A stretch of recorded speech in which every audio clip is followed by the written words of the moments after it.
All right, welcome everybody to a new lecture.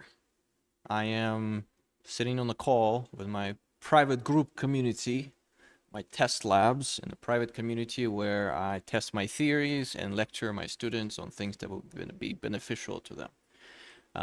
Today we chose four topics that are kind of interlinked. And one topic kind of feeds into another one. Yeah, what we usually do in this Discord group is that we have two calls a week.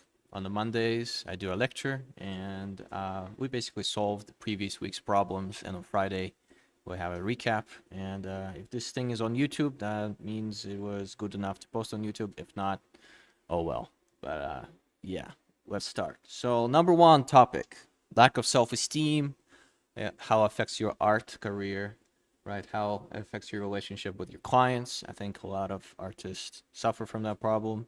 And then Stoic philosophy as an antidote or as a pill to basically counteract the lack of self-esteem and also deal with anxiety and overwhelm. I really wanted to cover that. Third topic is with all of that, right? Is work-life balance a reality? Does it exist, or is it fiction? Right. And four is I want to talk briefly about AI because a lot of people are freaking out that the industry is collapsing and there's nothing we can do about it. And I want to kind of disprove a lot of things and why certain things are happening at the moment. So, yeah, buckle up, get some tea, maybe take notes, and let's start. So, we're going to start with topic number one. All right, lack of self esteem. How does it affect you and your art career? Oh, man.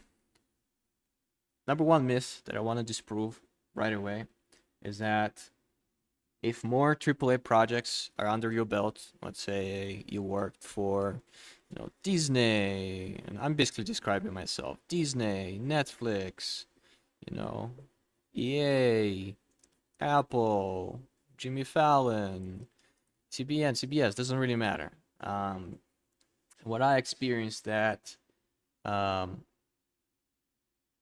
lack of self-respect or self-esteem, or that could also be connected to what you call it? What do you call the effect of when you feel you don't deserve what you Marco, was it something something syndrome, imposter syndrome? Thank you. You sent me your thoughts and I received it. Yeah, that's all. Like the other name for lack of self-esteem is imposter syndrome. It's when we feel that what we have, or we can call it imposter syndrome, what we have right now or ever will have, or all that stuff, will be taken away from us because we don't deserve it. And I know many people, aka yeah, aka imposter syndrome, and I know many people in the industry with like 5, 6, 10, 15, 20, 30 years of experience who are art directors, amazing painters, amazing, character designers, storyboard artists, everybody. Uh, this thing is always present. It's kind of like, sometimes you get sick once a year. It's a sickness that comes and goes in seasons. And today I just want to kind of talk about when it comes, when it goes away, how to deal with it, and how to practice dealing with it in the long term. Because just like with fear, a truly fearless person, it doesn't mean they don't experience fear. It's they learn how to deal with it. So same thing with self-esteem or imposter syndrome. It's not that people who have high self-esteem, self-respect, or know what they're worth don't struggle with it. It's just they figure out a few tools that help them deal with it and conquer it in a short amount of time, within minutes, seconds, sometimes hours or days. But everybody, absolutely everybody, is susceptible. I'm susceptible to it, and like a couple of like months or weeks or days, a year, I truly think does everything that I accomplished. Is it just luck? And people will find out next week that I'm not the real deal. And then usually there's a mechanism that helps me to deal with it, and I'm gonna describe it now. So first of all, let's define, self-esteem or imposter syndrome, right?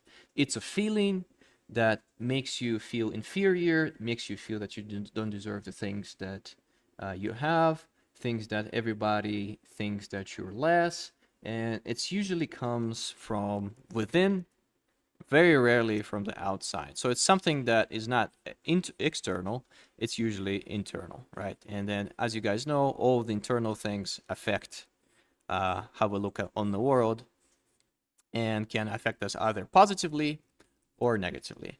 Lack of self-esteem can be acquired through external factors, like your mom or dad and saying that you're not gonna make it. A friend of yours bashing you and saying that you're not good enough. And basically replace any of the word with anything external. It could be bad news. It could be anything, right? But most of the time, it's an internal thing. And just like with pink glasses, right, like this, we can look at the world and everything's gonna be happy and jolly. With glasses of bad self-esteem, I just make blue ones on top of those. Things can be either neutral or can be even sad, right? It's just how you look on life. And usually this little voice comes into your head when in my case is in the middle of something important, in the middle of a freelance job, right before a call or right after a call, right? In the middle of something important. And usually goes away when the project is already over. And most of the times it comes unnoticed, right?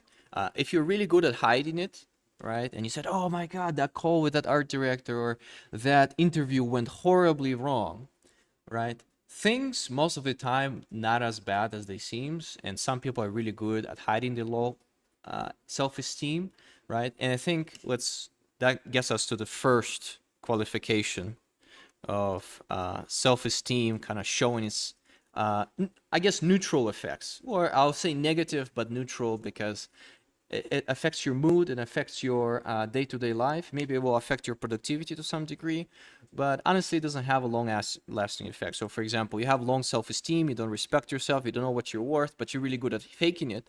So maybe right after a call with a client over Zoom, for example, and there's another client on another side, you know, you have all those negative thoughts that, oh, he's gonna find out, I'm not worth it, blah, blah, blah. But the client, what you have to understand, either neutral or positive. And after when you're overthinking, let's say after a call or something like that, things went horribly wrong and I'm gonna get fired next week, is you have to understand that you're not that important. I know this is not a good advice, but most people don't think about you and don't think that you're a failure because most people don't think about you 24/7.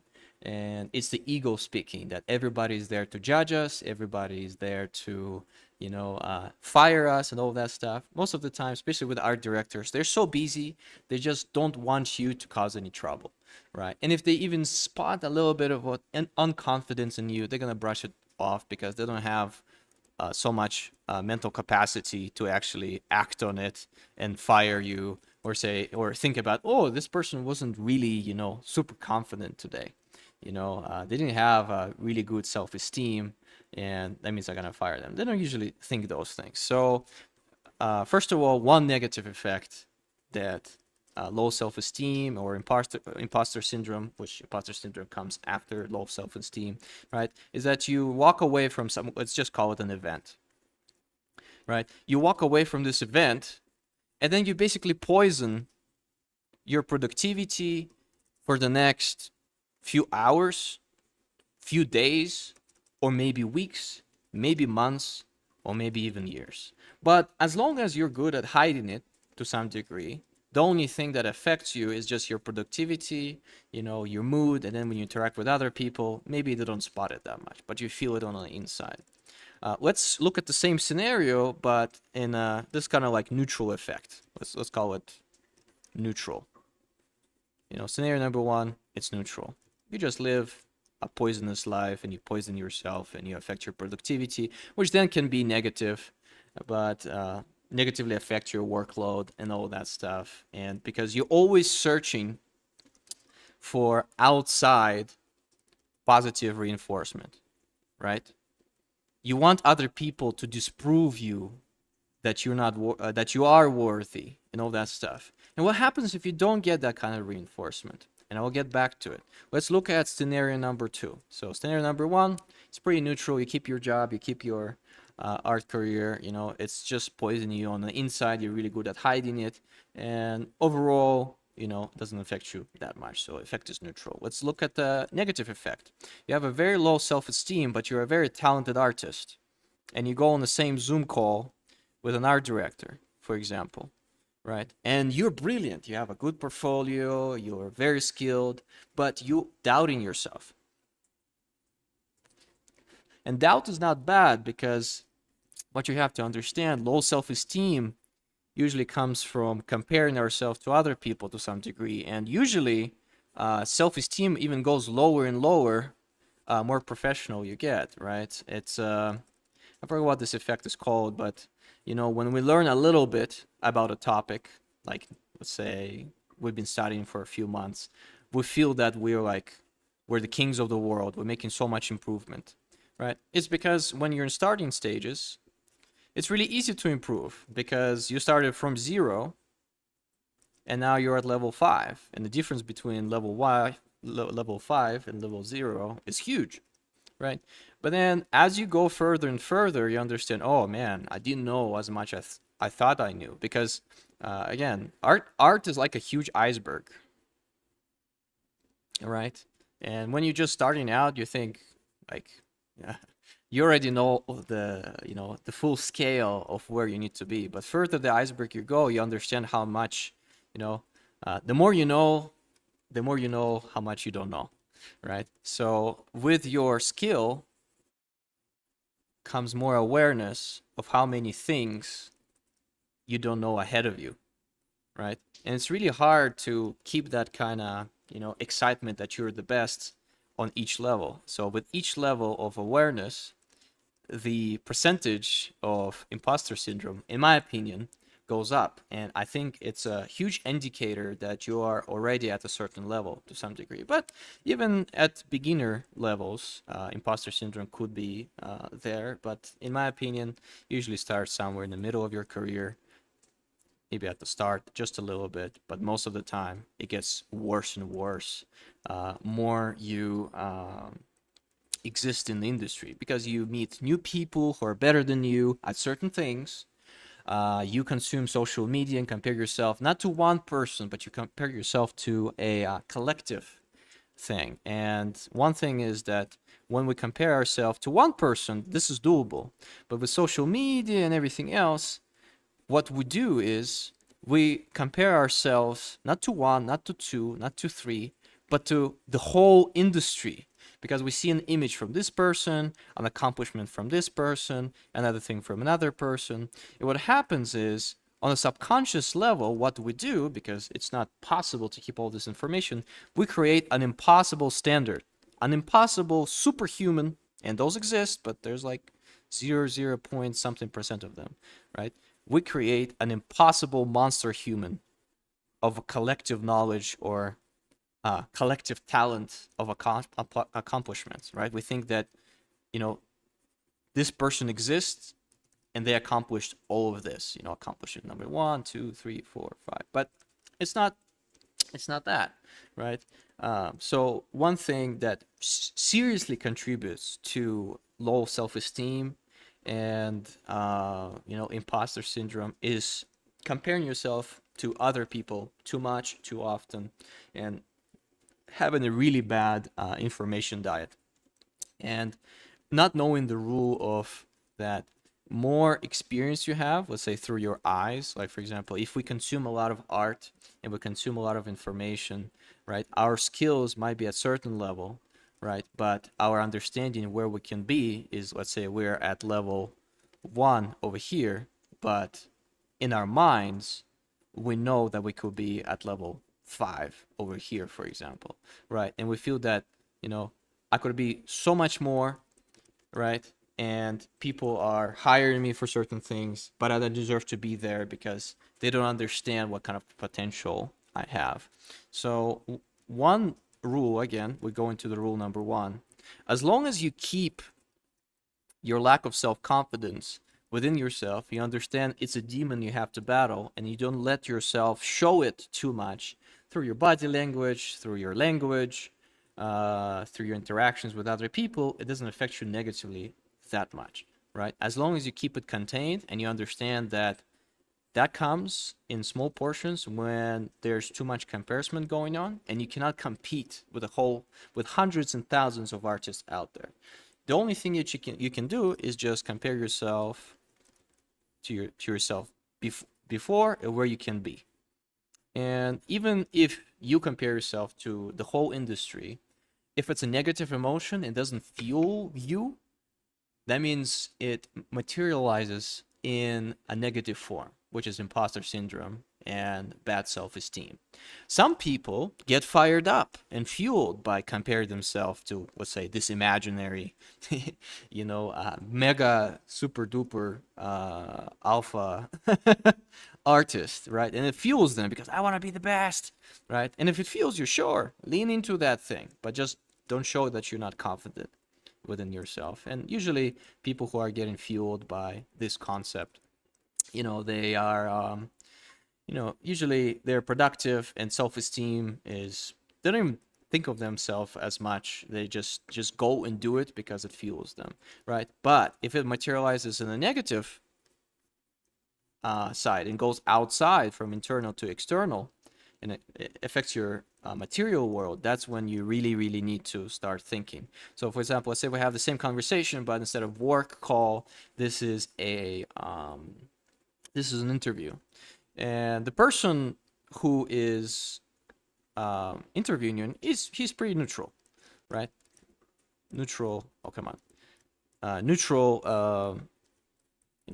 They don't think of you as negatively or as positively, right? And right from the start, if you have low self-esteem, you don't know who you are, you don't know what's your worth, and you are a talented person, the bad self-esteem shows through, right? Because when they say, can you do this kind of task? And you're gonna like, I don't know, I usually try my best, I'm a hard worker, and you say the right things, but you don't feel them, the person goes, uh-oh, and starts, you know, with each maybe right answer with a wrong attitude. Because again, if somebody comes to me and says, I'm gonna beat the crap out of you, and the person doesn't really believe that they can beat the crap out of me, right? Human beings are really good at looking through the lies, right? And if another person comes to me and really believes that they can beat the crap out of me, I will probably see something in their eyes. So same thing with, let's say, proving to your potential client that you're worth it. Because let's say we have another person doing the same thing who has a worse portfolio by, let's say, 20 levels, but they're really confident in what they're saying, and they're like, of course I can do whatever you tell me what to do, right? I have no doubt in that, and they really believe in that, right? Person number two will get the job over person number one, even if that person is a better artist, and is saying the right things, but doesn't really believe in themselves, right? And they sort of bash themselves into basically failure. That's when low self-esteem materializes itself into outer world. First, your interactions with people and opportunities, they get taken away from you. Because people usually follow confident people that know who they are as a person, and they see that the person is just, that person is, man, I don't want to, repeat myself, but that person is a confident person who trusts their skills and know what they're capable of and not capable of. And that's another thing, is you can be uncapable person and have high self-esteem of what you can do and can't do, and just you will be knowing your limits. So if a person says, you know, can you do this job? And you say, you know what, I don't have much experience in that thing because that's not what I enjoy doing, right? But I'm really good at this thing, for example, right? An unconfident person would have said, no, like I'm really bad at this thing. My strong suits as this thing. So there's almost two separate approaches to it. Even if you lack in skill, right? You're confident within your ability right here, right now. You know you can be improving on your skill, but you also know where you're at and what you're capable of. And another person says, well, maybe we'll not put you on illustration, we'll put you on color keys, for example, or storyboarding or environments because that's what you're good at. Another person is going to say, well, no, I'm really bad at this. I'm more confident and comfortable in this area. And another person says, wow, this person, is not willing to take on the challenge, so I'm probably going to overlook this person. So yeah, interactions and opportunities, they get probably cut in half, maybe even 90%, right? And just from the start, you're shooting yourself in the legs. How do we battle that, right? Well, we adopt a professional mentality, which is, I'm a professional in the making. I'm not there yet where I want to be, right? But I improved drastically from where I was. So it's a growth mindset. You know what you're good at, right? What you're good at. And where you're at in your journey. And what you have to understand that this process is repeated. And let's have current you like this. This process is repeated many, many times on a time frame, because professional mindset is not that, here you become a pro, right? Or here you become a pro. Because I know some pros that don't feel like pros, even though their skill level dictates that. Again, it's a mindset, right? We can do the same thing here, the same thing here, right? The only difference, though, is in life, basically, we're preparing ourselves for our final destination, which is death, right? And we only become super professional when we're out of time, right? We don't have any more room to improve, right? It's death day, right? We've done our best, game over. With whatever skill set, connections, money, wealth, all of that stuff, you die. That's where you cap out at your at your at your current level, right? Here you become a pro when you die. Everything else is you striving to become better and better and better every day. So, for example, the only difference, though, is that at certain point on this time frame, you're good enough to work for other people or start monetizing your skill or monetizing yourself as a person, as a brand, whatever, blah, blah, blah, right? It could start, in my opinion, it starts somewhere probably here, for example. Let's say if this was a 5-year period, right? So to battle this thing, what you have to be is you have to be very confident and satisfied with where you're at, right? And then at the same time, you have to be realistic.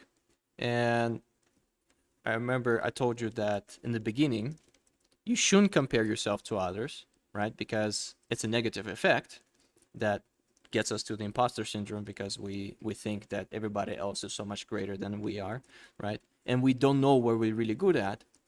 Here, you adopt a professional mindset. You understand who you are, what you're good at, and where you're at on the totem pole, right? So, for example, I'm a color script artist, and I know one day I'll be one of the best ones, or maybe, one of the really good ones, right? For me to know if I deserve or not deserve a certain opportunity, I compare myself, but in a good way, to other people who have the success that I have. So, for example, here's Misha Opliv, for example. Back in the days, I compared myself to Samuel Smith, who worked on the project Klaus, right?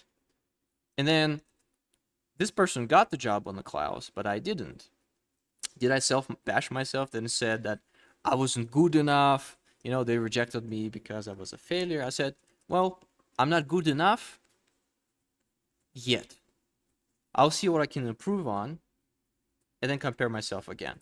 And then I compare myself again to Samuel Smith, And honestly, right now, in terms of our skill or opportunities or career, we're pretty much equal. So I know that, okay, if I'm the same skill and the same experience as this guy, you know, that means if, say, Netflix coming my way or other people, that means I deserve that. I deserve that opportunity. You know, I proved myself. I have a portfolio. So you always have to basically, and that's last lecture I covered it. You need to start collecting little trophies, and this is an analogy I put last time, of your accomplishments, or what you've done, what you haven't done yet. And when self doubt or anything like that, you need to basically look back at what you accomplished.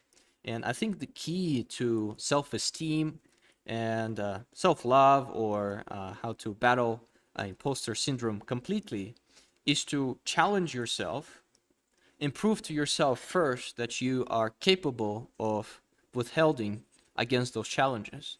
Because if you are overly confident without, proving it to yourself, that's just ignorance, and that's just ego speaking. It's people who say, I deserve all the opportunities in the world without putting any of the work, right? And nothing good comes without effort, right? So everything good comes from effort. And our main task to battle low self esteem and imposter syndrome is usually with work that we accomplished, put in our trophy room. And then when we feel that we don't deserve something, we have to remind ourselves that look how far you've become. Because the thing is, let's say I'm here right now on my journey to running my own animation studio and being a director or working for companies, right? I'm looking ahead all the time, right? And then when a new client comes my way and starts talking to me, right? I think that everything that I accomplished and all of my skills that I have right now are very easy to acquire and are a given, because we as humans, just imagine that those levels of awareness or skill, or where we are in finances, there's kind of like steps or our baseline. And every time we go to a new level, we feel that it's our new reality, our new baseline, and our achievements, things that we went through to get to that level, they are forgotten, and we forgot the price that we paid for those, right? So one thing, again, is to remember what you have accomplished. So when you talk to another person, you know your background, you know how far you worked to this moment. You know that you have a trophy number 1 here, trophy number 2, and you know that you proved to yourself through those many, many victories, right? Through hard work and dedication, that you hatched your own way through deep forests of unknown and fog of war to get to that thing. So we as professionals will always have to remind ourselves, how far have we, what was the effort for us to become who we are now, right? And number one interesting rule that is very important, or this is a mind trick to get your self-esteem back, is ask yourself one question: can I teach what I know now to a person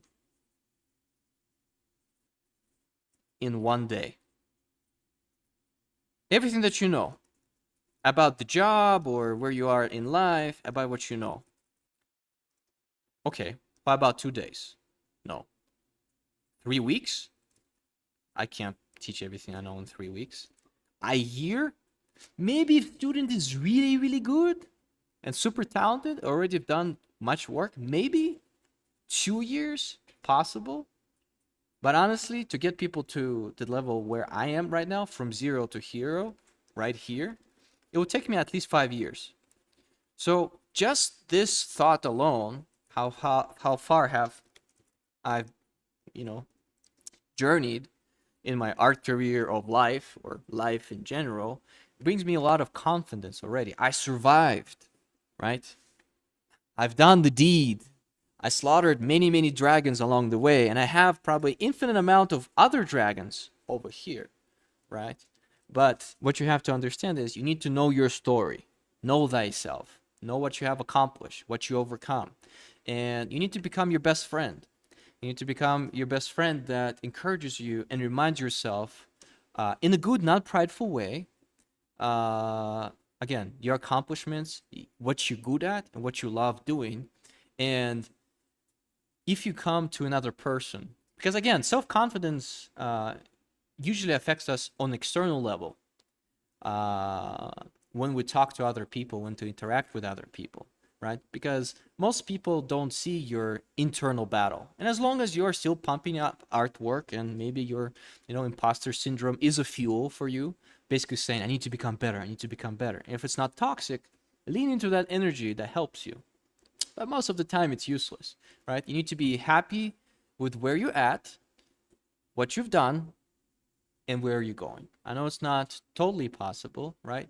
But I always tell to my wife that self-confidence is an internal muscle that we practice, right? The practice of self-love. And even if you are standing naked on the table in the bar, you know, and let's have a little thing over here, and everybody's laughing at you, and your head is shaved, and people are throwing mud at you, you still need to feel like a king, like an emperor, like a queen type of a deal, right? The unshaken, confidence within yourself, or how far you've come, and other people can't determine your worth, right? Because again, everything bad or good comes from within, and the only thing that you can control is how you, right? How comfortable you are in your own skin, right? And usually if you feel that you haven't accomplished what you want, and this is becoming a little bit chaotic, but this is one of those lectures, right? What you have to do is, well, it's not about other people affecting you, it's about you affecting yourself, right? And I think the best case scenario for you to get more self-confidence is prove it to yourself that you can do something, right? Because there's points in our self-confidence. If we say we're going to do something, an idea, number one, right? And you don't do it, you lose 5 points of self-confidence because you let yourself down. If you're going to do an idea number two, and you also don't do it, you also lose 5% of your confidence. Let's say we have 100.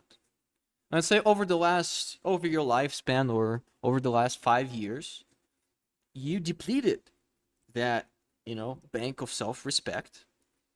And the thing is, a confident person can lose their confidence if they let themselves down. We have to rebuild that every time we fail ourselves or don't accomplish something. But we have to do it through a stoic mentality, right? That's another thing, is some things you get to do something and you can't accomplish it because other things came in the way, right? So then you have to congratulate yourself on the effort and the amount of dedication, not the outcome. Because what we have to, guys, understand that we do not learn anything from the outcome, right? We need to always to reward the effort, right? The effort that we put into things and the love towards that effort. Because only those two things that we can control, affects the outcome. But most people, they just focus on the outcome and then they fail themselves and then get any extra points. Well, for example, if you just reward yourself on the effort and how you feel while you're doing it, that gives you 15%, let's say, of confidence that you woke up every day and you did the thing. And then the painting didn't turn out as good as you wanted, but you still accomplished it. And maybe 5% of your confidence goes down, but you still have those 15% that the effort was put in. I was organized, I was disciplined, and I did do what I set up to do. But it didn't turn out as well as I wanted to. But thing number one went well, thing number two went well. You have to always pat yourself on the back. Not to the crazy amount that, that you congratulate yourself on each breath that you take. But you know what? Sometimes, even when, like, for example, when I'm super depressed, and then number one advice to some people when they're depressed, you have to congratulate them, even if they got out of bed, for example, right? Because on the scale, of self-respect and confidence, let's put it that way, doesn't really mean doesn't really, it's not important how hard the task was. It's really important where you are in your journey. And let's say if you're super depressed and just living is an act of courage for you, you congratulate yourself that you went through the day and you survived, right? And then you get a little bit better, and you gain more confidence. You know what? I got out of bed. I made breakfast. I made this thing. Okay, cool. Let's congratulate myself. I'm confident that I can do better. Level 2 is sit down and paint, for example, right? I do better. I accomplish this. Again, effort is rewarded. And then basically your reward and effort are connected to different things. For example, for me, it will be at some points like, well, for me, let's say getting $500 a day from my freelance gigs is a baseline now, right? I don't congratulate myself on those things. I am confident that I accomplished those things, and this is in the bag of my trophies. But then I need to maintain my self-respect and not settle for less. I need to find myself a new goal to, bring my percentages of self-respect from 100% to 5,000%, for example, right? Because let's say, this is 100%, more you accomplish. Basically, your meter of self-confidence that you have, the things that you accomplished, it's super small at first because you haven't accomplished much to your own thing. Doesn't mean you're not worth as a human being, but for some reason, humanity puts a price tag on everything. If we're going to go from a religious point of view, right? God loves everybody, and everybody is talented, and everybody deserves to live just because they exist. But we live in a very calculated, very flawed world, and that spreads into our own mentality as humans, right?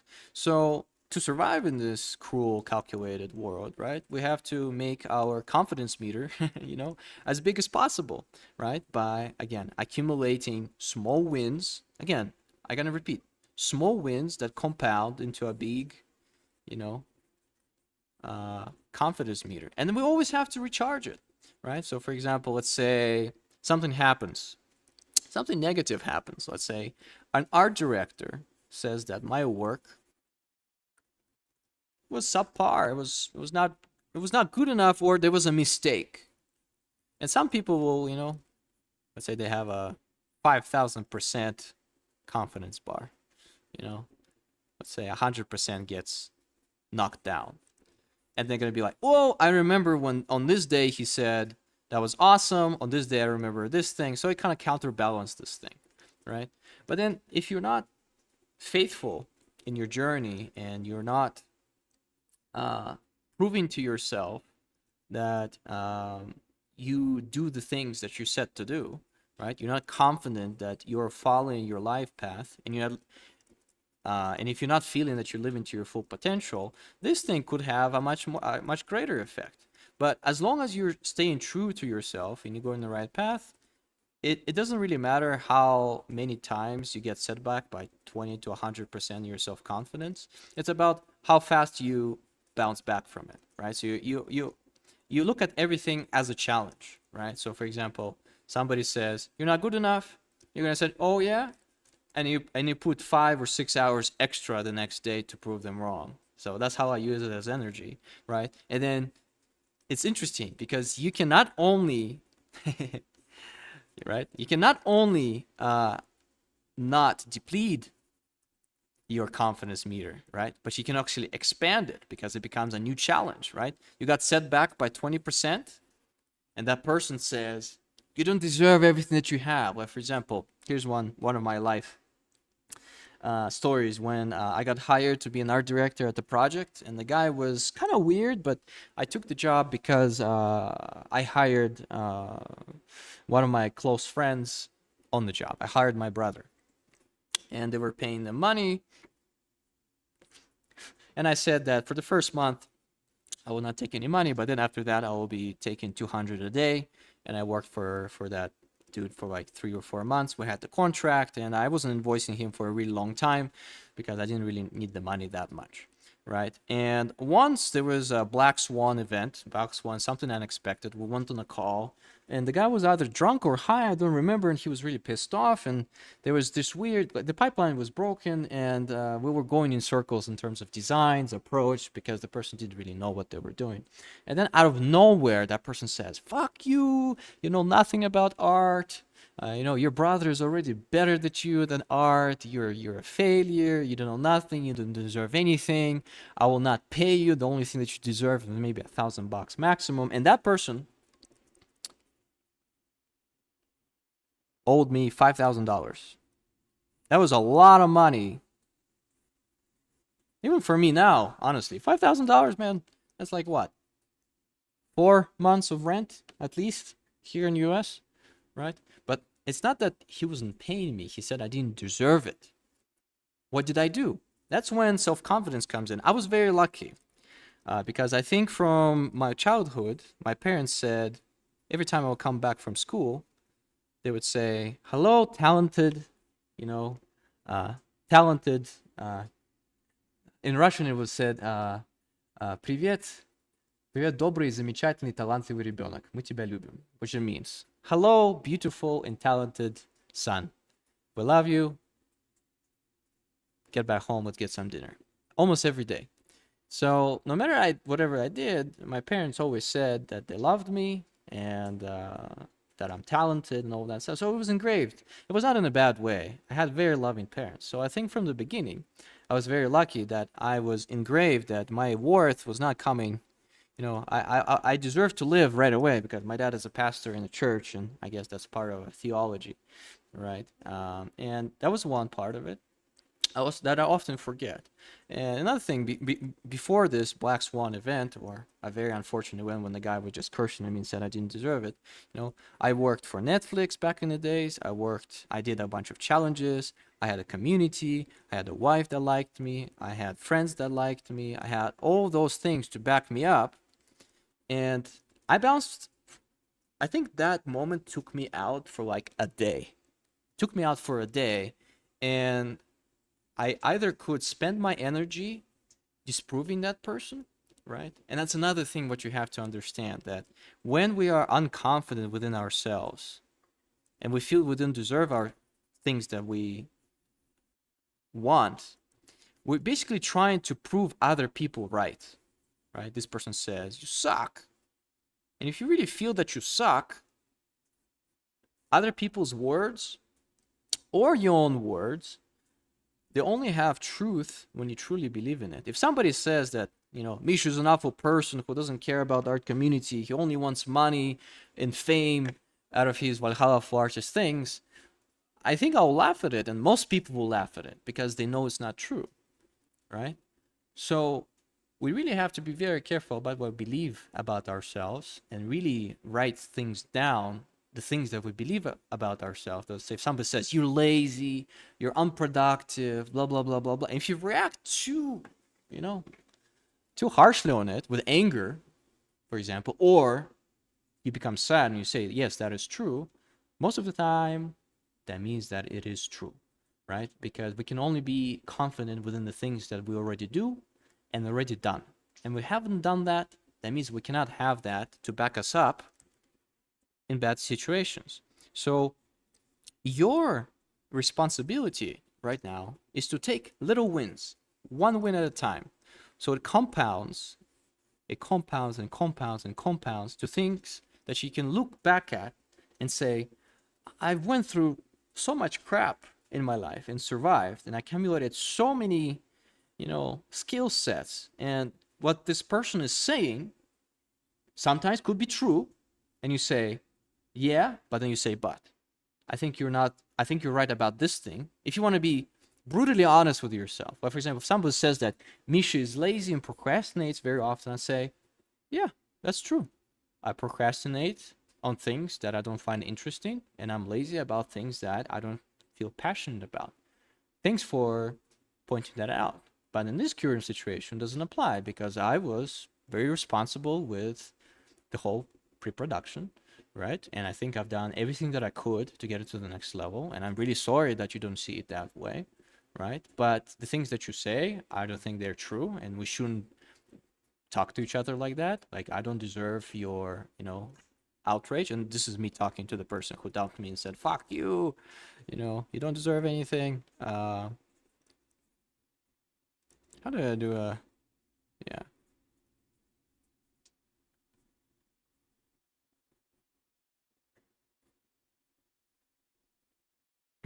Yeah, I think those were exact words.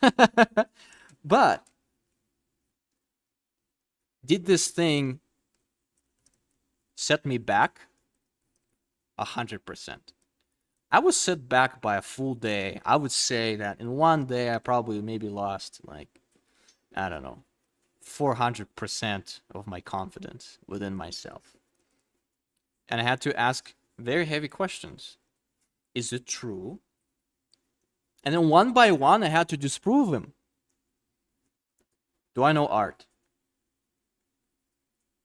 Okay, so I'm like, I've been freelancing for 4.5 years for big companies. Does it mean all those companies are wrong and I'm such a good con artist that they believed that I'm a good artist and I didn't get fired because I'm good at talking? Probably not, right? Then, my brother knows more about art. Well, my brother is a very talented artist, but everything that he kind of knows to some degree about art is because I taught him that. So it's already impossible. And then there was another point that says, you know what? This guy is right about this thing. Don't use it as a way of discouragement to go back on your confidence, but use it as fuel to say, thank you. You just pointed out the thing that I really need to work on because I think this is true. And thank you for pointing that out. All right. What happened next? I got set back about 400%, but then what I did is I talked myself out of it to the same where I was in the confidence level. But I had this fire in me. That I'm like, you ruined my day. You ruined my thing. I got so much energy out of it. And if I used it in a bad way, it would have set me back maybe to here, right? I would have gone on like procrastination spree to, start playing Dota 2, my favorite game at the time, right? 10 hours a day till 4 a.m. and just marinate in that PT juice and not do anything with it. But what I did is interesting because when there's bad and you feel that your confidence levels are falling down and if you feel you failed yourself, you know, uh, God or universe or just life in general will give you another chance to bounce back. And for me, it was a game called Guns and Goblins. It was a really Guns and Goblins now by Sabri Nasid, my really good friend. And he said, "Hey, dude," and he reached out like a day or two after. He said, "Do you want to work on this game?" For the next 4 weeks, I was the most productive self. I was the most inspired self, and I enjoyed the painting process probably the most out of that year because there was such drastic contrast between what was and what happened. All right. And what I did is I used this fuel to bring my confidence meter even further away. Because the thing is, it's not about how successful we are at, succeeding at our goals. It's how far we bounce back from them to then restore our confidence within ourselves. And I think overall, even though I lost $5,000 and I lost a few nerve cells, because I did need that money to some degree, plus minus, right? I used that opportunity to build even more confidence within myself because you know what? I'll use this opportunity to fuel myself and prove to myself that this guy is wrong, even though I know that this guy is wrong. Now I'm gonna not only prove him wrong and prove myself wrong, maybe in some degrees if I believe him, and I'm gonna go and step it up to the next level. And I think that's the main key to just having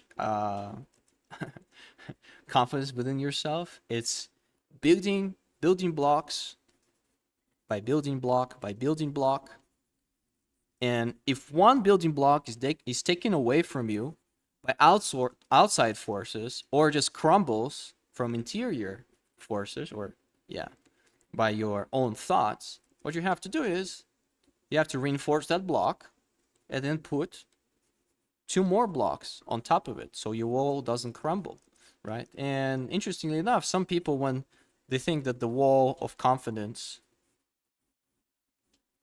is already built by previous accomplishments, or just, you know, uh, you know, self-talk and all that stuff, they think that they shouldn't continue building. But you have to understand that reminding yourself of your previous accomplishments, or going back the memory lane, is not always good enough, right? Let's say, for example, here there's going to be a block, that says, you know, Misha picked up a digital tablet and make his first full portfolio. And then I got a job at Disney, and then he works for a really high day rate, and he worked for so many people, right? Because the taller your wall of accomplishments go, right? It's like rewarding yourself. Like, for example, when we're children, right? Our parents will say, "Oh, good job," uh, pooping on the toilet, right? What an accomplishment! Good job, son. That is amazing. But let's say if I'm 27 years old, Imishi is this big, and my dad opens the door to the bathroom and says, "Good job, son, for pooping on the toilet." That would be weird, right? I will not feel that it's actually an accomplishment. So that's another thing, is the meter of self-confidence grows with you, right? And decays behind you. So let's say this is 5 years of confidence built up, things that you're proud of, things that you accomplished or grown into, right? But then you go into the next 10 years, for example, right? Some things, let's say from here, let's say over here you became super jacked into the gym, at the gym, right? And or you got your first freelance job as a freelance artist, right? In the first 5 years, maybe it is an accomplishment, but then you've been in that reality for so long that it doesn't feel as a block of confidence. So basically what you have to do is, further down the line you go in life, you need to continuously go on quests, go on challenges, because that's what, effort to some degree brings a sense of accomplishment, and gives confidence in return. Doesn't mean we have to be prideful about it and boast about it on social media. It's an internal clock that ticks, right? And you have to keep it going, right? And you have to keep the fire inside to go through life. And of course, some people might say that, if you approach philosophical side of things, that you should be really, really happy with where you're at the moment, at all times. And as a human being, you deserve respect, and you deserve love, and you deserve just to exist, even if you don't accomplish anything. And it's true. And it's true. And if you can find that kind of zen, and they just do things because you don't want that sense of accomplishments, and you want to remove the ego completely, man, you're a better person than I am. I don't know how you do it. Most of the time, people dedicate their lives to feel that kind of feeling. But in my opinion, what I'm talking about now, that's what helped me in life. And I really hope that one time in life I can just be on top of the mountain, in a Zen monk pose, and hopefully levitating with a holy aura around me. And I don't need any earthly possessions, because I was so enlightened that the Holy Spirit is just like burning like this above me, right? And I don't need anything, and I can, I can feed myself with energy of sun and one piece of rice, like in Kung Fu Panda. But that usually comes later on in life, when you understand that this game, see, this game right here, this game of life is created by humans, right? And most of the time, when you accomplish the top, you understand that the things that were you worrying about it don't really make sense one way or another. And you dedicate your whole life proving other people and yourself that you can be proficient in this game. And honestly, the real advice I want to give to you guys today is that confidence usually comes from when we play our own game, parallel to the regular game. So my game looks something like this. Oh, whoops. Yeah. My game looks something like this. So the parallel game.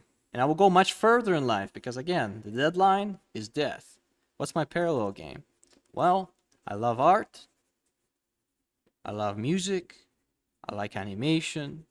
I like all those kind of things. I want to build my own animation studio, touch hearts with my stories, bless other people uh, by letting them live in my own little studio. I want to build an MMA gym at the base level.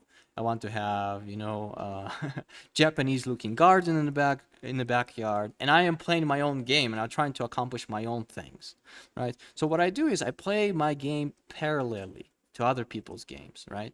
So over here, I'm like, what's the fastest track for me to do what I love and to do what I'm good at that I can monetize? So I found visual development and color scripting, and here I might find like stocks. Right? I started investing into stocks now, so I'm playing other people's games, but their game is a big part of my game.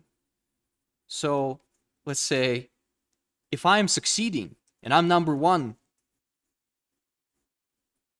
in other people's games, right? I'm number one. Let's say I will be the best visual artist in the world, the best color script artist in the world, best art director in the world, right?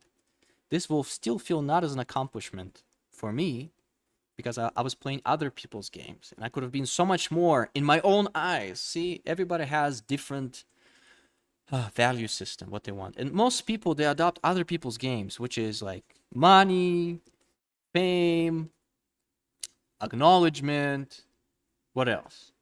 All of those kind of things.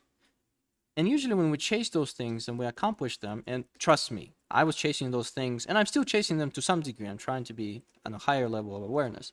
But when you chase those things, you are at a disadvantage. You don't have enough fuel. And if you even become the best of the best in those things, it's going to feel empty and you're not going to feel confident within yourself because you feel still something is lacking, right? So what's the point of becoming the best of the best, let's say best artist in a village of like pig shepherds? And I'm not dishing on pig shepherds, it's an honorable profession. But what I'm saying is you're competing with other people and trying to become the best of the best in the game that is not below you, but it's a different game, basically. I'm not sure if that was not the best analogies out there, but hopefully you understood what I was saying. So that's dealing with confidence. To recap, confidence is built brick by brick by you promising yourself to do something and then doing it.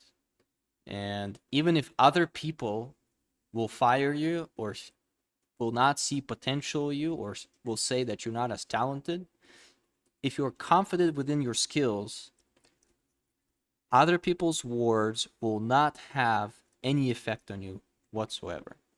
As long as you know who you are, where you're going, and what you're doing, and what you're doing is benefiting your overall game plan, the game that you invented for yourself. You're not playing other people's games, you're playing other people's games in parallel. Because again, I discovered that 6 years into my art journey because I really thought that I really wanted to be a professional artist or I wanted to be the best of the best in the industry. But then I was let down because when the money came and acknowledgement came and the big projects came, they were just another scribble in my portfolio or a resume of companies. I still felt unfulfilled. But when I'm not earning any money right now, for example, right, and I'm talking to my students in the Phoenix Protocol thing, I'm doing what I love, and I don't get much acknowledgement for it, aside from the people who are sitting in the chat with me, right? There's like, what, 6 of them, 7. How many? Let me let me double check how many of you have them. 1, 2, 3, 4, 5, 6, 7 people, right? But acknowledge from the right kind of people is more than enough for me, because I know that I'm doing something that is meaningful to me. And even though, let's say, I'm not getting monetary reward from it in terms of money or fame or any of those things, right? Uh, the confidence is building. I know that I'm staying true to myself. I know who I am, and I am pursuing my things from deep love for what I'm doing. And then all the other things, they come as a side effect of me loving what I do. And again, confidence builds brick by brick. And now I think I'm gonna end this with this recap, which is, again, build your confidence brick by brick. Know where you're going in life. Operate yourself and uh, now operate on a standard that you compare yourself in your own game, not other people's games. And if playing a game parallelly to other people is beneficial to your overall goal, do it. Don't forget that you need to do what you set to do to raise the confidence level within yourself, and reward as much effort within yourself and love for what you do. Because even if the outcome is not as good, you shouldn't be outcome focused. You should be effort and love focused. And that builds confidence. And then remember that there's a decay in the things that you accomplish. Just like with the pooping. Just like with the pooping metaphor, right? You shouldn't reward yourself and feel confident about things that now outside of your scope of your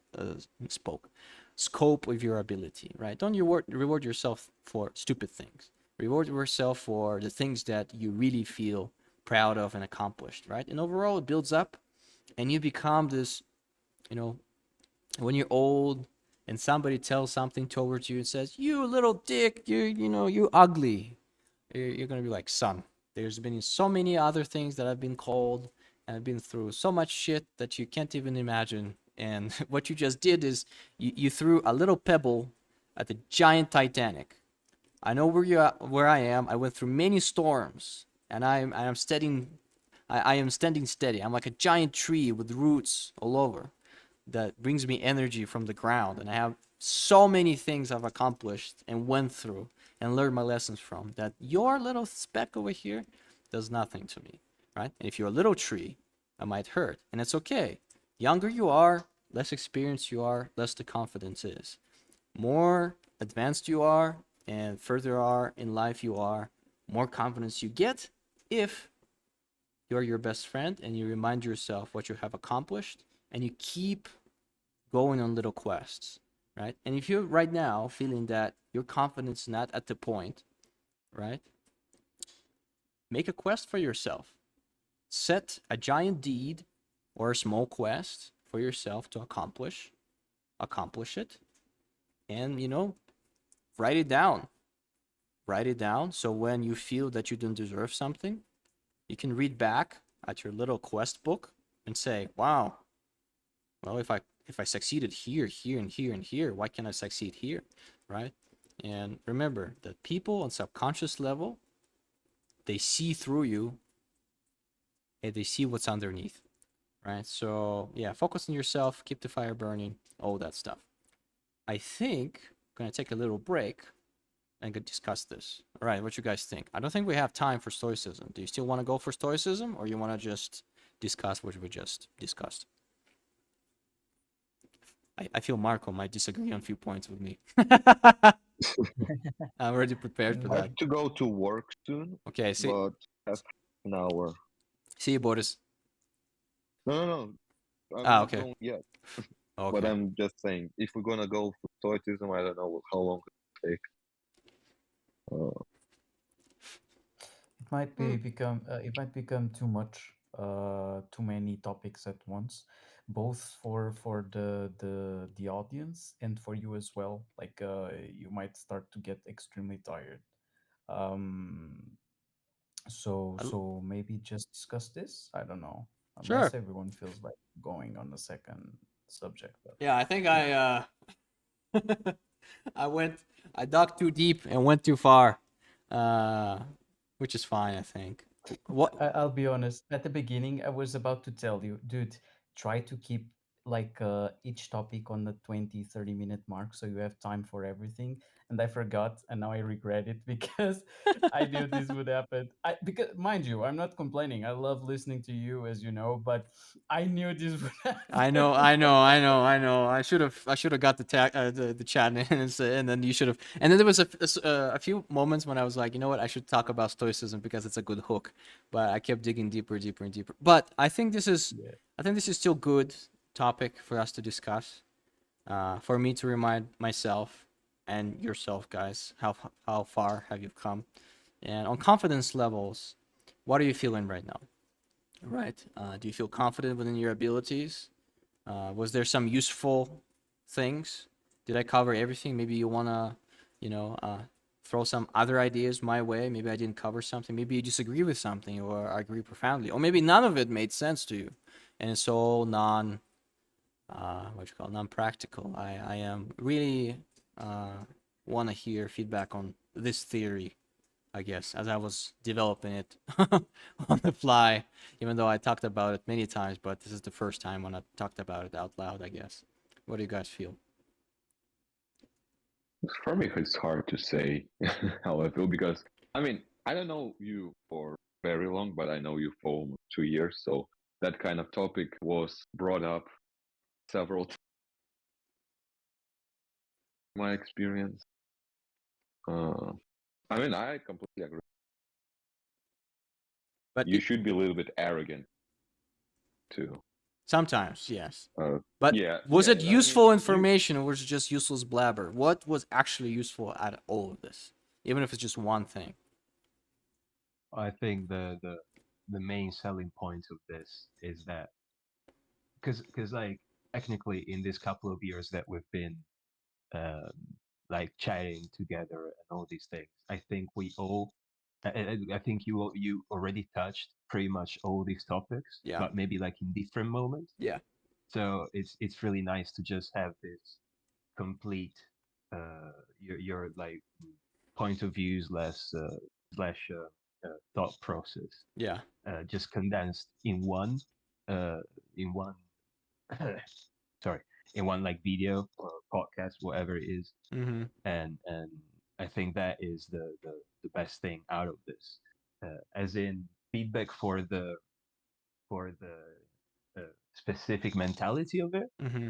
uh, Again, it's such like a personal topic Yeah. that it's really hard to fault someone for thinking away, because obviously if it works for you, and if it worked to allow you to become who you are now despite all the hard times and all the setbacks that you've got, I mean, yeah, brilliant, you know. And I guess it's useful to remind less experienced people slash younger people, look, this is what I've done. It worked for me. Yep. Give it a shot. If Because it doesn't work, find your own even way. if exactly, because like even if people after listening to this are like, oh okay, I might start and apply this and that, and even if it doesn't work for them, they are still doing some inner research work, which at the end of the day will probably take them maybe to a different answer, but will probably take them to a better place. So yeah, um, it was very inspired. You can tell by the the little drawings that are very specific the to the class. Is not just like more random or simple boxes and balloons. It's very thematical. Um, so yeah, on that, I think it was a great lesson. Maybe with a bit of redundancy here and there, but I'm not really sure that we can take it out from you. 'Cause Yeah, I know, I know. It's kind. I am sometimes you just take I'm the. working on it. I'm working on it, guys. I am working. So as I I mean, evolve as a teacher, just bear with me. I mean, to be fair, it's also like one of those things that make you you. So you know, it's not all bad per se. And also I think what it was like an hour and a half. An hour, So exactly. and it's not massively long. Yeah. On a technical point, uh, I wanted to write in the chat, but I didn't want to break the flow. When you were doing the bottom right part of the drawing, the image was tilted like 30, 40 degrees because I guess like it helped you Yeah, to draw it. drawing the lines. And I guess it's fine if you just need to draw a couple of lines, but maybe like turn it back on right after. I was in the Uh, flow. I forgot to do it. yeah. I figured. I was like, oh, should I write in the chat? Oh, I'm gonna break the flow. But it's not That's fine. a I'm just gonna massive upload it to huge YouTube part. for you guys to. I will probably record this some days. I'm just using this again as I feel that something could be useful to you guys, and then I just give my professional thoughts because I'm ahead of you guys by 5, 6 years maybe in the journey. And if it helps you, cool. If it doesn't, it helps me to organize my thoughts a little bit more. So it's kind of like a mutual beneficial relationship type of a deal. I think that the help of these things is intrinsic. Like it's clear again whether it's going to apply specifically to the listener. Yeah. Uh, it's always going to be a positive thing to listen because you will start think about how you work, how you react to certain situations. Um, like for example, one thing that keeps you moving forward is uh, to well to prove like the other person wrong or to set like challenges being like, oh yeah, you think I suck, well, Yeah. hold your mic and I'll show you. In my when I had in my personal life Yeah. like setbacks and these things, um what I think like what gave me the most strength to go Mm-hmm. through it Mm-hmm. was exercising patience, Mm. mostly with myself, like Yeah. with my negative thoughts. Yeah. I got to a point where I realized that yes, I'm having these negative thoughts, but yes, I know that they are caused by this event. So I will just let them be, let them go, and I know that they will disappear. And as soon as I was exercising this mental thought, Mm-hmm. those negative thoughts were disappearing much quicker Mm. because it was a kind of like a realization of, well, these are my thoughts, but also not really, because this is just my body reacting Yeah. to this specific event. It's not Yeah. who I am. Yeah. So, for me, it was that. For me, is the using patience towards those things. See, and And that's both work, yeah, that's the cool thing that like this the at the bottom of all my lectures or should be. This is the way it worked for me, right? Everybody is different. Everybody is exercising. Like for example, with Nico, like I admire that. Like you don't use the negative or positive energy. It's like goes into you. You don't absorb it. You don't let it stick to you like mud, right? It just washes off of you, right? I use that mud to propel myself forward, but the bottom line is you play your own game, right? And if you don't let negative energy affect you, you're great. You're like Nico, right? You exercise your patience. You just like you just stay silent through it, right? I'm not sure if Mhm. your approach and you just patient through it. I can't do that because like I'm a reactive person to some degree to positive or negative energy. If negative energy comes my way, I have to transform it into a positive energy, right? And then go on a great quest, for example. Or negative energy sets me back, and then I have a way to bounce back. And maybe with more maturity, maybe a lot of you are more mature than I am. Maybe a different style of dealing with those things happens. And you know what? Sometimes it does. Like for example, if there was one kind of trouble in my life, like remember if I would get an A or a C or a D in school. It was like the end of the world, right? But then you mature, and certain things don't bother you much at all, and you use it as a stepping stone. And then the next time something happens, you're just like, well, I already been through this situation many, many times, and last time I dedicated too much energy and too much emotion towards it. So maybe I will just not spend my energy on it because it's really important that I spend it elsewhere. Yeah, interesting. Interesting. Anyone else? Well, what I got from this is trust in yourself, trust in the process, right? Because at some point, that you need to just fake it to make it. You need to show yourself as a professional, as somebody. Actually, have anybody here read Born by any chance? Bloodborne? Mistborn. Okay, it doesn't No. matter. But the fact is, if you want to be king, You need to feel like if a you want, king. yes, you need to feel like, you need to act like it. Yeah. It might be what it doesn't need to be you on inside, but you need to believe that you are the best for the job. You need to believe so you're the best to do this job, and you need to act like you're the best for the job. And maybe you will become best. You need to Those not really fake it to make it, but like trust your act, not free, because at some points you just cannot, like, how to say it in English. You cannot become somebody outside of yourself if you're not that person. You need to feel like that person and then fill in the blanks. That was my next Yeah. lecture that I wanted to do. It's about your avatar. It's about viewing your life as a movie script and writing yourself as a character. What kind of character traits do I need to have to reach my goal or become a better person? Even if you're not that person, you need to grow into those shoes eventually. But it's more about growth mindset versus dealing with setbacks, in my opinion. And you should see again, if I could have just made 100-hour lecture of everything talking to yourself and being interconnected, I would have done it. Because in my mind, everything is just a giant snowball that just keeps going because that's what life is for me.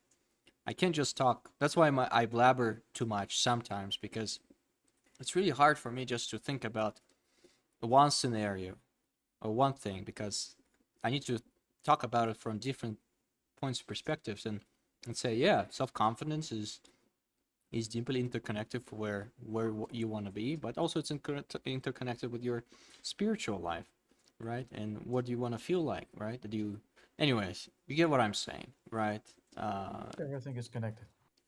Yeah, everything is connected, and please keep me accountable to keep things digestible, because as you guys know, the associative thinking, my ADHD brain is a blessing and a curse. So I need to I have been control it. yeah. I've been jokingly say it's at this point is AD4K. It's not ADHD anymore. It's AD4K. What? It's not ADHD anymore. It's AD4K. It's What? at the end of Oh the yeah, AD for yeah. ADHD, it's AD4K. Yeah, yeah. yeah. No, No, the, it's AD mega. It's IMAX. AD IMAX. It's an AD, yeah. It's not even 4K. It is IMAX. But I am. It's just more you go through life, just more information pile up, and what you're trying to do is you're trying to bring people through the whole journey, how you got to the conclusion, because I hate talking in axioms that this is simply true, right? I need to explain why it's true in my head, right? So that's why I need to start. Let's start in the beginning. When I was little, uh, and that's how I became an artist, right? I can't say that an Yeah. artist needs first determination, second goal, third victory plan, fourth tribe. Because again, everything in life comes to the why, right? Aspects of it. Because everyone knows the axioms. You should go and exercise. Everyone knows that. But then when we listen to a person's story and we listen to their why, right? Then we understand why we need the same thing for us and for ourselves. And through these lectures, I'm trying to accomplish just that. All right, I think we're going to wrap it up here. I know it was kind of all over the place, but as usual, hopefully you enjoyed me babbling. I think the task for this week is just going to be just stay on your course. I don't want to overcomplicate your thing. I knew I would talk about AI, but I don't have the mental energy and strength right now because I have to record my course right now. Just keep going. Valerie needs to dial it down a little bit. Too many things happening at the same time. AD, yep, 84K ADHD. Yeah, I think Valerie especially. Yeah, she's here. Keep things simple. You know, less things, better. Try to relax and try to accomplish maybe a feeling of, you know, um, that you create from a place of abundance, not from the place of I have to, not from the place that this is my duty, this is my, because I think you're operating on a pretty low tank already, and you started smoking again, and I've been in that place. And usually it's time to recharge and regenerate. You can't go for that for a really long time. So if you're not gonna change anything right now, what's gonna happen is you're gonna burn up a lot, and then the general rule of thumb of productivity: longer you go on an empty tank, longer you have to then fix it up. So for example, if you're gonna be burned up for 2 or 3 years, you can safely multiply the time that you've been operating burnt out by 2. I remember I was operating on an empty tank for almost 2 or 3 years. I only took I think I took a year off, and to this day still experience the effects of that, and it's poisoning my existence. And that's kind of ties up to the life work balance.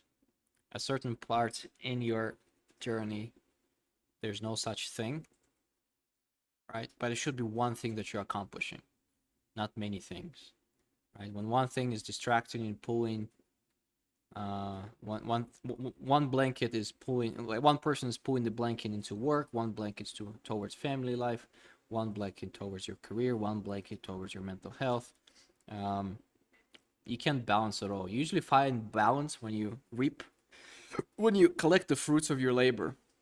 So for me, it was just painting every day and just doing painting every day. That's it. That's the only thing, that's the only skill I identified that would get me to my next level. So I wasn't focused on this or that. I was just painting in my trailer for 4 or 5 years and talking to other people about painting and about my dreams. And that's all I did.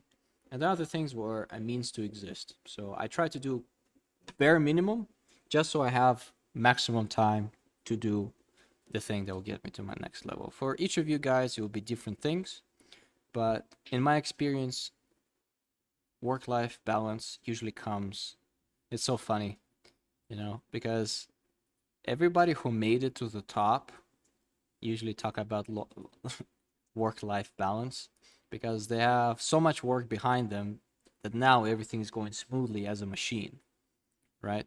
But the thing is, if you look at every successful person to some degree, there was a moment in life where there was nothing besides what they were doing at the time that brought them to that level, and then they found work-life balance, right? And in my opinion, my humble opinion, you find work-life balance after you spend an enormous amount of energy and time and dedication towards one thing, and then you reap the reward, and then you kind of level off for a while.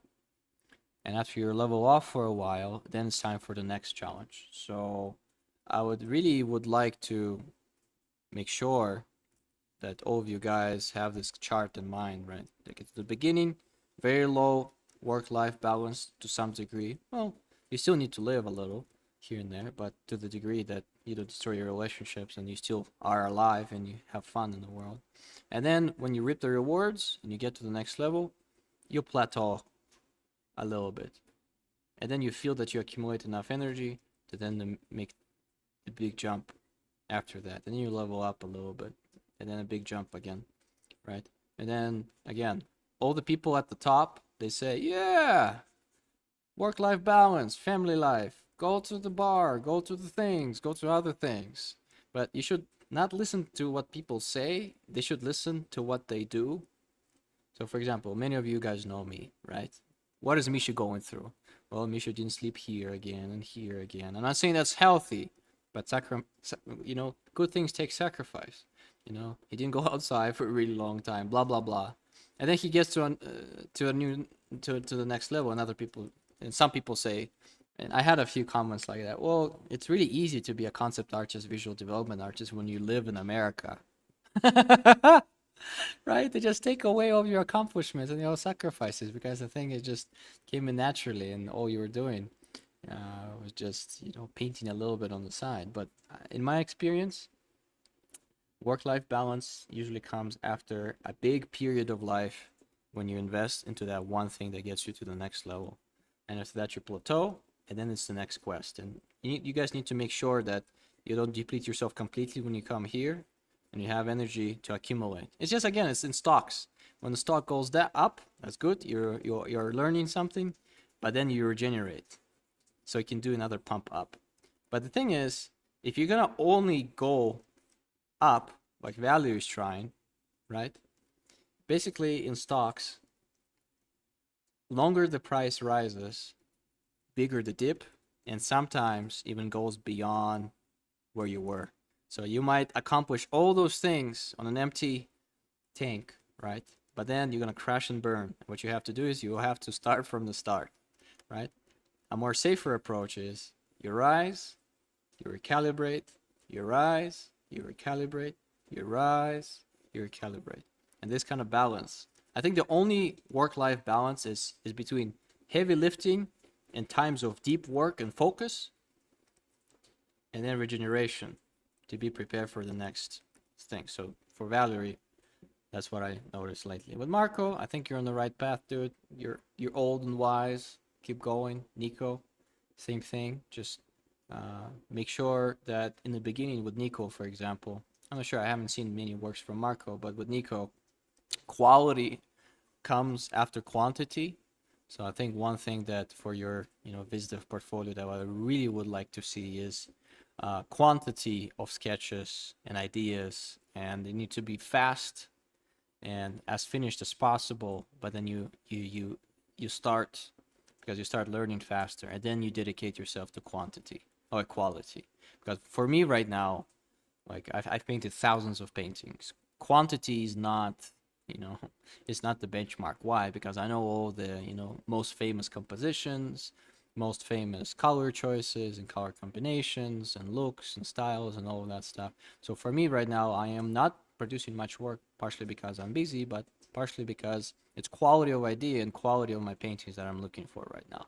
But in the beginning, more you do and faster you do it, faster you learn, and faster you get to that quality. So don't be too precious about some of your sketches, because I've seen that you get a really fast result in some of them, and then you plateau, and for like 2 or 3 days, nothing of significant visual problem solving is getting problem solved, and you get stuck. And what you do is you try to, improve upon that, but it's not really working, because you just need to start over and get that algorithm and see what you can improve. So yeah, quality comes later, quantity right now. That's what at least I'm seeing. I'm sure if you agree or not, but yeah. With Rick, I think you're on the right path, but be careful with your research. I see too much research as productive procrastination, in my opinion. I think you're beyond energized by your um, inspiration right now, and I think you have plenty of inspirational juice. It's time to execute with the inspirational juice that you have. Yeah, it's not bad. It's not bad, Rick. It's nice to collect references, but make sure you don't kid yourself that you are improving by looking at something, because at some point it's just, again, it's productive procrastination. I've done that. It's over planning, over trying to enrich your visual library, and I think you have more than enough of inspiration right now to actually try to find something groundbreaking. And again, you start slow right now, which is good, right? You're trying to figure out perspective, but again, mileage is most important thing. And sometimes, like right now, you're trying to maybe just do everything to a T and make everything like super perfect, and I think it's limits you a little bit when you're trying to like do perfect lines, perfect things here, perfect there, and then you put value in it. Loosen up a little bit. I know it's sometimes harmful um, idea for some beginner artists, but I think you're experienced enough to understand that. I think you have enough of sense and visual library inside of your head of what you want to accomplish. And again, you just gotta be looser. You just gotta let yourself make as many mistakes and allow yourself to make ugly marks. I would like to see, ugly but pretty sketches that then you just clean up and then you put into perspective, vice versa. Because if you start just with the perspective, it could be very unnatural. So that's one thing that I noticed. With Dasha, I think it's great that you're freelancing, right? Just keep yourself grounded on your goal because freelance is just one stepping stone. Ugly but pretty, yeah. With Dasha, yeah, just keep yourself grounded on your mark, which is you want to tell your stories in BizDev as a keyframe artist, if I'm not mistaken, or as an environment artist, one of those two, right? So I think your sketches, especially your line sketches, I think they were to some degree too pretty and too what you call it, too clean. I would say loosen up a bit again, because confidence shows when you can do something with minimal effort and get maximum thing out of it. And in your sketches specifically, I saw 2 or 3 steps that were complete, and then you did additional like 4 or 5 cleanup versions of that sketch. And I think that just shows me that you were afraid to tackle the next stage of the painting, and you wanted to stay in the stage that looked nice and pretty versus solving the entire puzzle. So loosen up a little bit, you know, uh, try to do confident lines, even if they're ugly, you know. And again, ugly but pretty, loosen up. And if you want to clean some sketches, it's fine, but make sure that you're doing it for a reason that benefits the next stage, not because your productive procrastination is kicking in again. And I'm not judging you guys, I'm just analyzing what I've seen throughout the week. With Boris, I haven't seen much this week. I'm not sure what you're doing, right? But with you, I just probably want to see a little bit more defined action taking. For you specifically, I would like to see that you say, hey guys, I'm going to do this specific thing right here and right now. And I want to see just more finished products from you in terms of finished projects, finished stages. You're going to say, you know what, I'm going to write a 3-page sequence of a script, or I'm going to do a nice, 3-frame storyboard with a movement, and I'm starting a project and now I'm ending a project. Because what I see right now is different bits and pieces of things that you feel excited about, and that's good that you are, chasing your excitement. But I would rather see some kind of, again, start building your confidence and your baseline. Like how does um how does Boris's finished storyboard looks like? I don't know. I've never seen a finished storyboard by Boris. How does a finished script by Boris looks like? Yeah, more focus. I don't know, because you haven't shown me any finished scripts. How does a finished illustration by Boris looks like? I don't know. I've seen most of them kind of half finished and all that stuff. So what I want you to acquire, Boris, is how does the peak performance and how does a finished project by Boris looks like? What's your benchmark? So we can use it as a stepping stone, so then we can improve it even further, right? Because right now it's just practice, little sketches. What I'm probably saying is I want to see more commitment from you, because I think you're a talented person, that a lot of things come very naturally to you. But then the moment you have to actually sit and scratch your head around, and you have to actually solve a problem and solve the bottleneck, solve the block, the blockage, or the flow is interrupted, I want you to practice to push through that barrier. Because I feel right now, the moment you hit it, you basically stop doing it, and then you jump to the next project. And even though it's not bad to pursue what you're good at, you will never become more than average in the things that you start doing if you don't bring him to the finish line. So yeah, more focus and more commitment.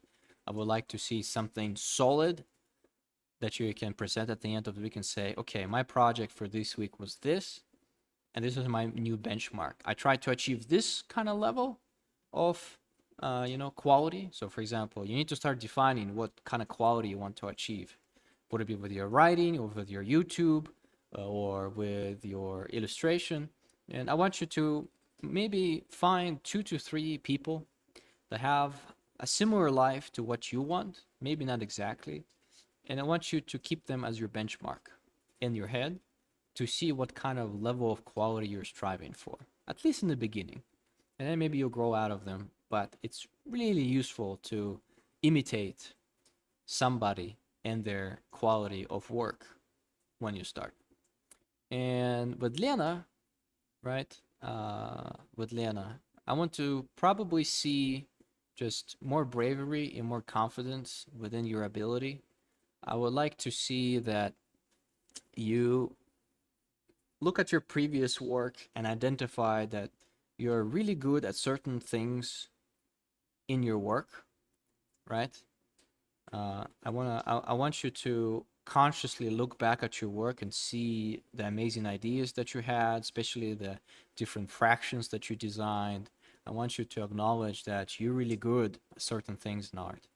And certain things in art don't come as naturally to you.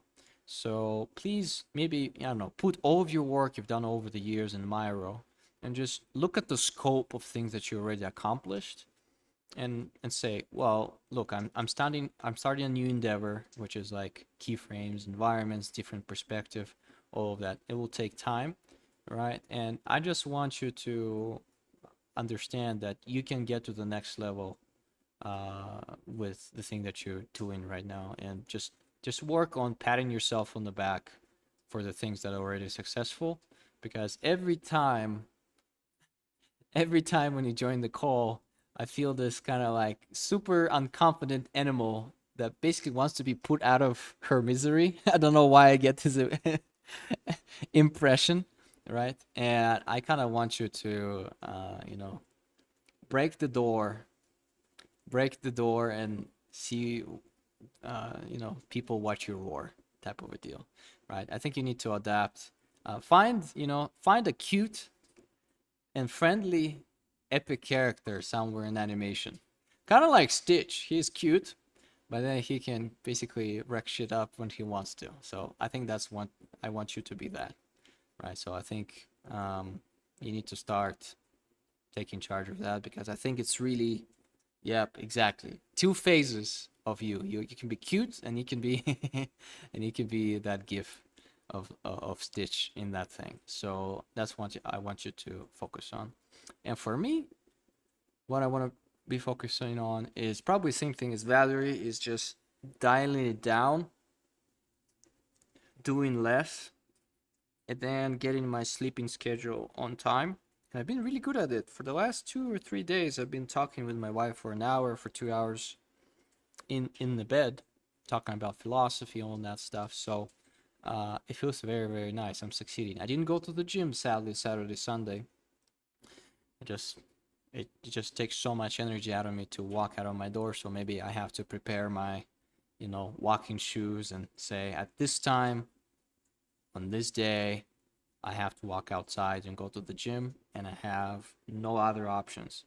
So because I really need to do that. So that's the thing that I'm focusing on. And then also, think more. I think I found this new interesting method. It's called Think. I think it's a how was it? Is it thoughtful?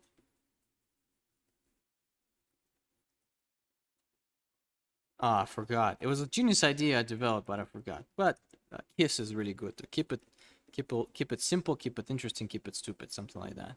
So Keep it simple, stupid. keep it simple. Okay, keep it simple, stupid. Yeah. So we think. Is it thoughtful? Is it honorable? Is it interesting?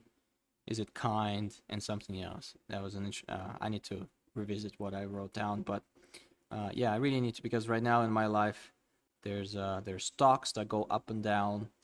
That takes a lot of my time because I'm trying to reach my financial goal to buy the house and the studio. That takes a lot of I become like Smeagol, my precious, and I'm counting money that I don't have yet.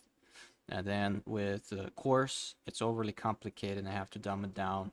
That's also a big part of it. Then the marketing of the course and what people have to talk to make it successful. Then my own project, and then there's Netflix, and then there's financial things, and then there's moving. So there's so much going on that I am really having trouble processing it at all. And again, as you guys know, I try to tackle everything all at once.